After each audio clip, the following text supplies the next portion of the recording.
Good afternoon, folks. This is Robert Chappell, Executive Editor of Madison365, with your daily update for what's today, Wednesday, the 4th of August. Sorry, my phone giving the ESPN notification that the Brewers just beat the Pirates 4-2. Go Brewers. Phone is now on Do Not Disturb. We won't be bothered again. So here's the thing about the coronavirus infection today. Second consecutive day over 1,000 cases, a little lower than yesterday. Yesterday was just under 1,400. Today we're just under 1,200. Okay, 1,180 new cases reported today. That it being slightly lower than yesterday doesn't really matter because the 7-day average continues to climb. It is now 902 confirmed cases every on a daily average basis over the past 7 days.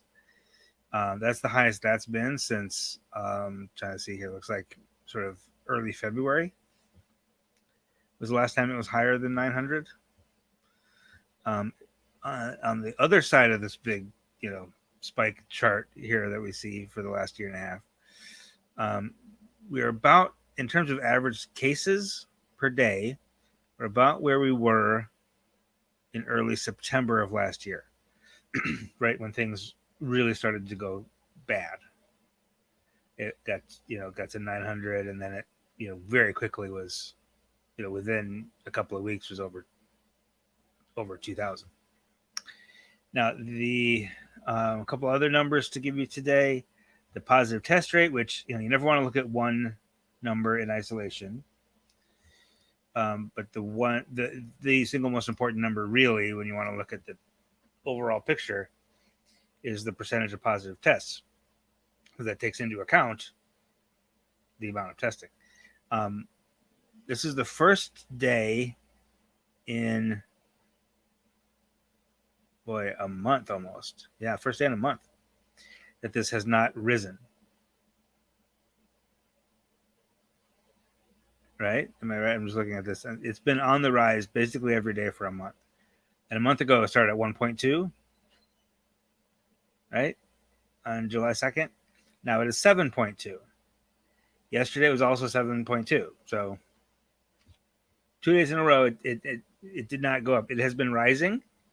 And in the last week or so, last 2 weeks, it's not only been rising, it's been rising very fast. Right? A month ago, like in early July, it started to go up like 1/10 of a percentage point each day. The last several days, last week, I guess, it's been going up almost like 1/2 of a full percentage point every day. Like it's been steeply rising. So to have it level off for a day, 7.2 is still too high, like absurdly too high. But to have it pause its upward trajectory for a day is not bad. I don't mind that at all. I'm trying to think the last time it was this high. January 17th was the last time it was this high. This is the highest has been since middle of January, when we were kind of coming down from the worst of the surge over the fall and winter. Now, surge in cases is one thing, right? But if the cases are mild, that's fine. If the cases are spreading among vaccinated people who are protected from the worst of the disease, that's fine. If it's in younger people who are not vulnerable, okay. So what we look for then is we look for the surge of cases, which by itself doesn't necessarily mean anything. But then we look for a surge in hospitalizations, which is an indicator of severe disease, and which can really start to mess up people's lives, right? And then we start to look at surge in deaths. And we are definitely seeing the surge in hospitalizations right now. The surge in hospitalizations always lags about 2 weeks behind the surge in cases.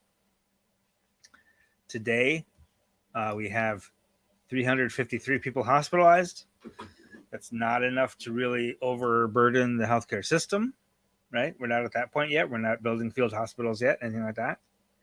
We are hearing anecdotal cases of like Children's Hospital in Milwaukee. Somebody from there posted on social media that the emergency department is getting full of COVID patients.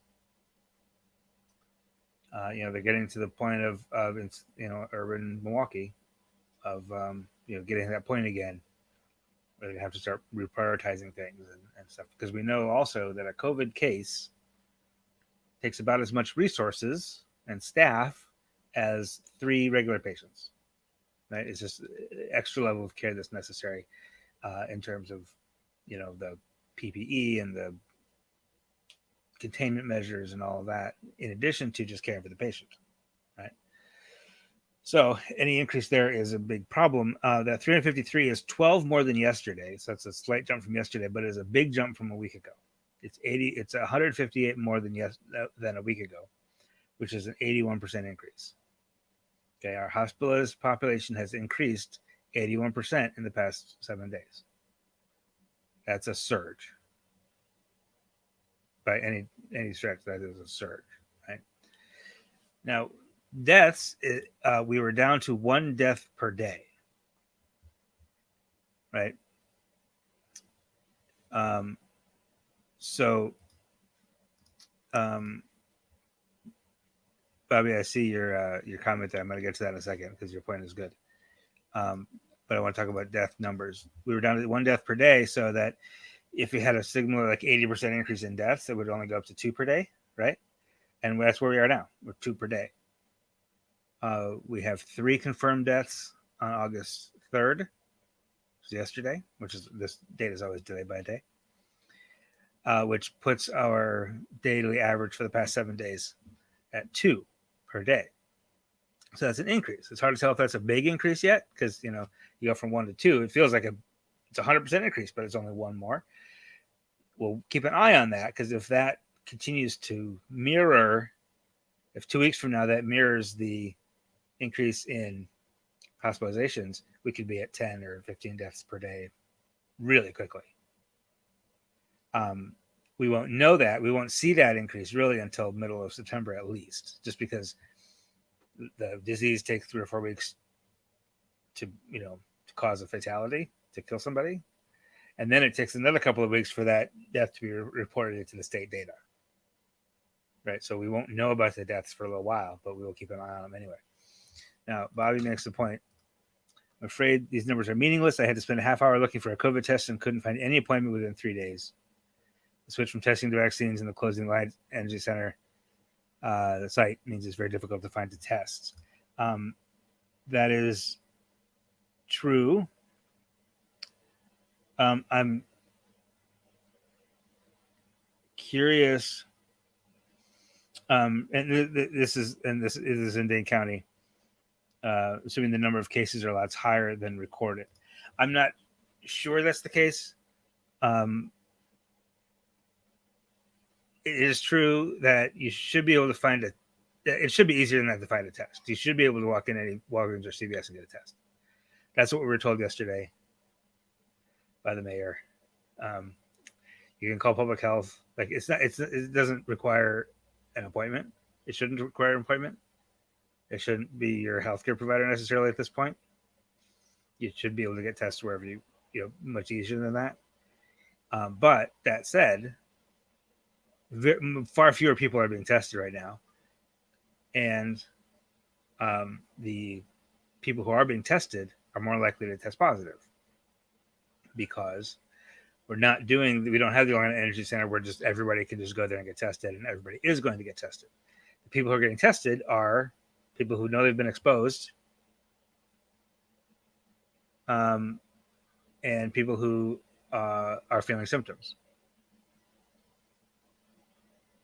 Right, so those people are just more likely to test positive. So that our 7.2 positive test rate number might be a little bit on the high side because of that, because we're having, the proportion of negative tests is just slightly lower because we don't have that big surveillance testing going on. Bobby, I don't think for a test you need to go online to make an appointment. You do for a vaccine, but I don't think, I may be wrong, but I'm pretty sure testing at Walgreens and CVS are kind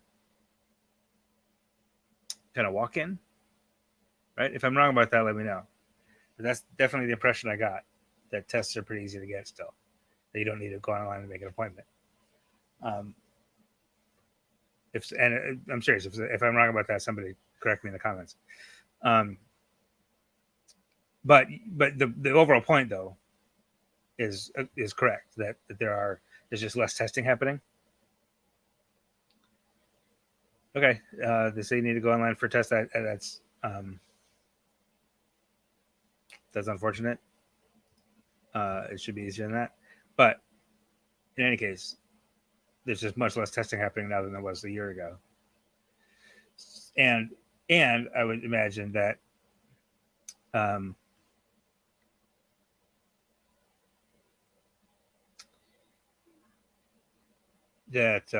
anywhere you go, I lost my train of thought there. I'm sorry. It's the shift. You're right. The shift has been from testing to vaccine. Right. You need to. Oh, that's what I was going to say. Sorry, I remember where I was going now. That there are probably some sizable number of vaccinated people who get infected and never get tested because they never show symptoms because the vaccine works. Right? You get infected, the vaccine fights it off, and you never get tested. That's why it's really hard to know how many like people who are vaccinated get infected because most of them will never get tested. I'm going to find out I'm going to look into this and why it's so hard to get a test, because it shouldn't be. It's like kind of basic. But at the same time, from a public health perspective, it's just better to get everybody vaccinated. That's the priority. So that is all the COVID news for today. I have lots more really fun, good news to tell you about, including an Olympic silver medal coming back to Wisconsin.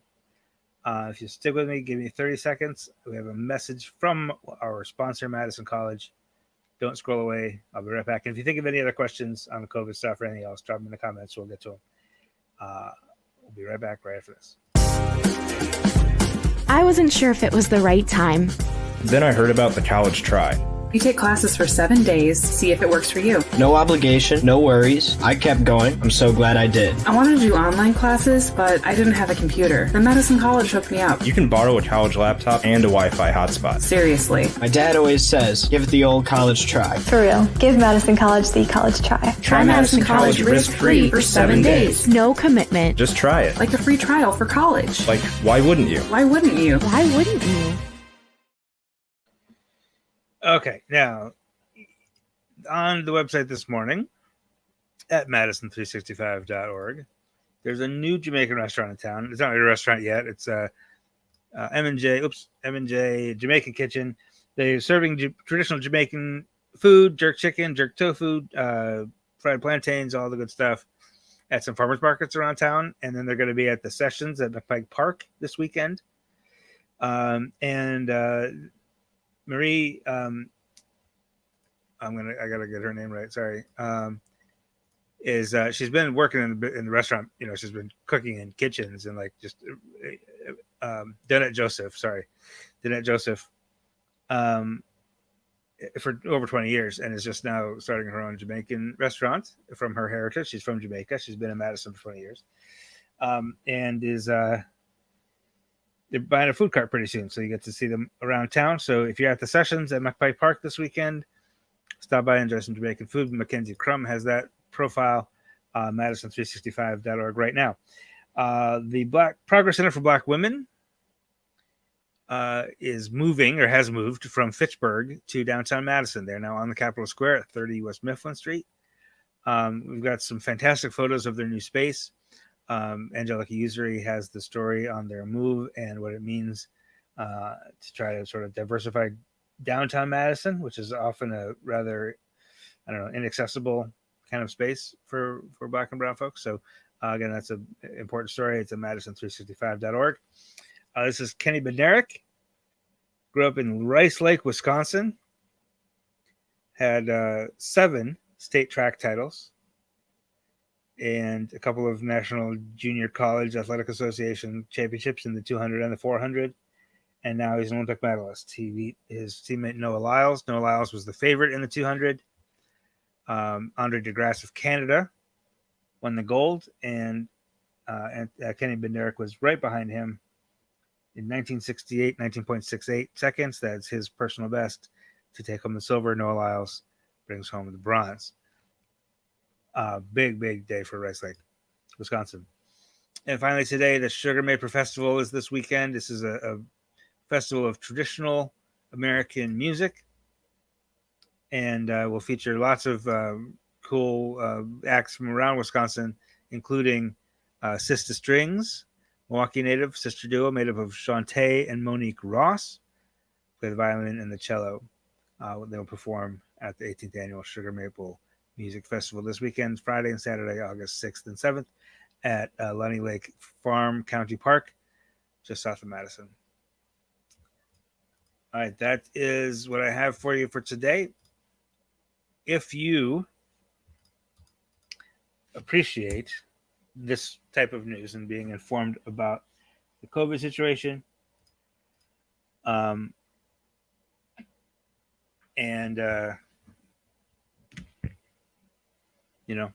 my my commitment to find out what the hell's going on with testing, and our professional journalism, bringing you all these stories, the stories that you wouldn't see anywhere else. I would encourage you to become a member of the FAM, which is our new membership program. It is very important that our community support us, because we decided this week I always forget to celebrate our anniversary, but I'm pretty sure Friday is our 6th anniversary. We launched August 6th, maybe August 4th, maybe today's it. I don't know. You can tell we're just always so like in everything, like in the middle of pushing, and we always forget to celebrate anniversary. So I think it might be today or tomorrow or Friday, somewhere in this week is our 6th anniversary. Isn't that sad? We launched in 2015, and we decided before we even launched that we would never charge. We never put up a paywall. We never do freemium. We never like prioritize people who give us money, because you all need to be informed. Everybody in this community needs to be informed for their health, for their democracy, for their culture. And we didn't want it to make it to be where the news is only accessible to those who could pay for it. Right? That's just against our ethos, right? Our ethics and our morals. But it's not free for us to produce, right? It costs money. It's professional. Our journalists are professional journalists, right? We pay them. It costs money to keep a website up. Now, we don't have much overhead. We don't pay for our office. Our office is donated. If our office wasn't donated, we wouldn't have an office. Like, we just wouldn't have a newsroom. We would just meet at public library. We as we did for like 2 years. We just had all our staff meetings in the public library, because we didn't want any of our money going toward overhead. You got to keep the website up. Yeah, there's a few other monthly bills, with our financial software and stuff like that, to keep things running. But there's no office, there's no transportation budget, really, that kind of stuff. So if you join the FAM for $5 a month, $10 a month, $25 a month, you do get a couple perks. You get like when we announced our Wisconsin Leadership Summit earlier this week, FAM members learned about that a couple hours before the rest of the world did. If you join at the higher levels, you get like a free ticket to the Wisconsin Leadership Summit, that kind of stuff. And that it's that support, it's that buy-in, right? It's that financial support that helps us keep it free for everybody else. Right. So if we did have to have subscriptions, and you could afford $10 a month, say, go ahead and do that voluntarily, so that we don't have to charge everybody else $10 a month. Does that make sense? Okay. Madison365.org/thefam, and you get a cool sticker with that logo on it. That's one of the other things you get as a member of the fam. We'll do shirts and stuff at some point, probably, but I don't know. Okay, so that's my donation pitch. We are a 501c3 nonprofit organization, so your donations are tax deductible. It's legit, the whole thing. So that's all we have for you today. Hope you have a wonderful evening, and I'll be back here tomorrow, same time, same place, with all the new COVID updates. Tomorrow we should have variant updates as well. So, I can tell you, spoiler, what the variants are going to be, it's going to be all Delta variant. We know that. That's just what it's been. So, Thanks again. Have a wonderful evening. We'll see you tomorrow. This is 365 Media.